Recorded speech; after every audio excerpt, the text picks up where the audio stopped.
Kita hidup tidak lama di atas muka bumi ini. Saya sering sampaikan bagaimana Nabi SAW bersabda, umur umatku antara 60 sampai 70. Dan hanya sedikit yang melewati umur tersebut. Kebanyakan kita rata-rata ya umur 60 sekian sudah meninggal dunia. Bahkan ada yang kurang dari 60 sudah dipanggil oleh Allah Subhanahu wa taala. Coba saya ingin tanya, yang di atas 70 coba angkat tangan.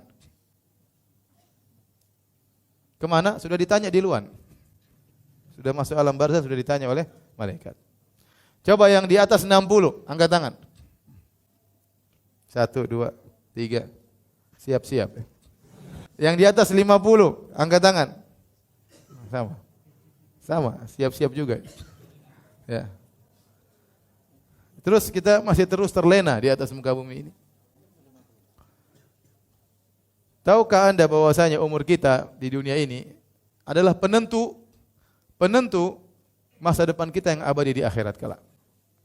Maka jangan main-main dengan umur yang Allah berikan kepada kita. Umur itu nikmat yang akan diminta pertanggungjawaban oleh Allah Subhanahu wa taala.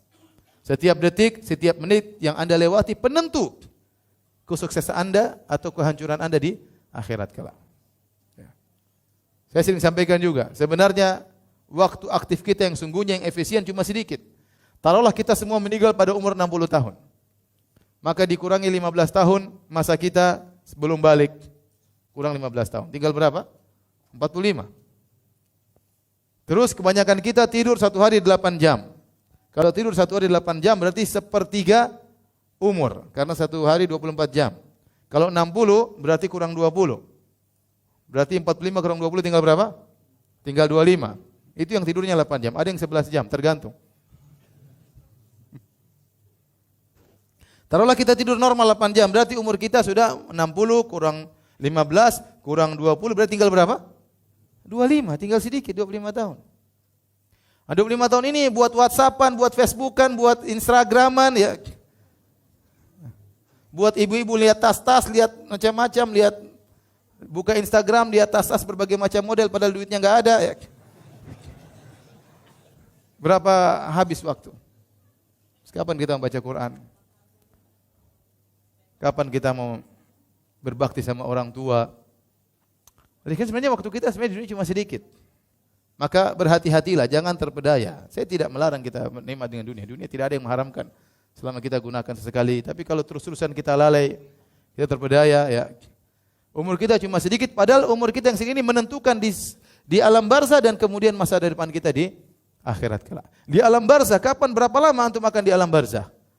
Kita tidak tahu. Antum masuk alam barzah meninggal, menunggu kapan hari kiamat, waktunya lama, bisa jadi lama. Nenek moyang kita ada yang sudah 1000 tahun di alam barzah. Dan bagaimana kondisinya di alam barzah tersebut berdasarkan 60 tahun waktu dia di dunia. Penentu di alam barzah. Bisa jadi di alam, sebagian orang di alam barzah sudah mungkin lebih daripada itu, sudah lama. Kemudian antum dibangkitkan di padang mahsyar yang kata Allah Subhanahu wa taala satu hari ukurannya seperti 50.000 tahun. Apa bandingannya 60 dengan 50.000 tahun? Setelah antum melewati fase alam barzah, antum disidang, dihisab, kemudian ditimbang, akhirnya masuk surga atau neraka. Dan itu abadi selama-lamanya. Selama-lamanya. Maka berhati-hatilah. Ya ikhwan, hidup kita tidak banyak, ya. Semua itu ditentukan dengan 25 tahun efisien yang ada di yang kita hadapi sekarang ini. Maka saya ingatkan, setiap detik, setiap menit, setiap jam itu penentu masa depan antum di alam barzakh maupun di akhirat. Oleh karenanya pantas jika Utsman bin Affan radhiyallahu anhu kemudian menangis tatkala dia berada di pinggiran kuburan, dia merenungkan bahwasanya inilah ujian pertama. Sebelum ujian-ujian lain, kita akan menghadapi banyak ujian. Makanya Allah berfirman, "Sungguh kami telah ciptakan manusia dalam kondisi kabat, dalam kondisi susah payah."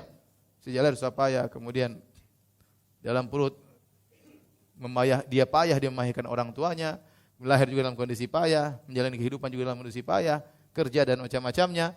Di alam barzah juga dia merasakan kepayahan. Kemudian dibangkitkan juga dalam kondisi kepayahan, di padang mahsyar dalam kondisi payah, disiksa dalam kondisi payah, ditimbang dalam kondisi payah, dalam kondisi sulit. Ya. Oleh karenanya hati-hati. Dan pertama yang kepayahan yang sulit yang kita hadapi, ujian yang pertama begitu nyawa kita dicabut adalah 3 pertanyaan ini. Man rabbuk, siapa Tuhanmu?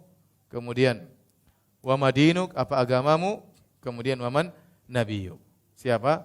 Nabimu. Ya. Kalau antum beriman, antum ternyata meyakini hal tersebut karena 3 pertanyaan semua masalah akidah. 3 pertanyaan ini semua masalah apa? Akidah. Ini menunjukkan pentingnya seorang serius dalam pelajari akidah.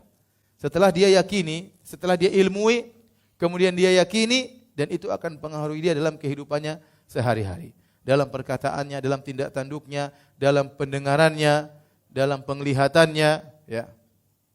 Semua itu dipengaruhi oleh akidah yang benar, yang dia ilmui dan dia yakini, sehingga akhirnya terpancarkan dalam amalan kesehariannya, dalam perkataannya, dalam pendengarannya, dan dalam penglihatannya.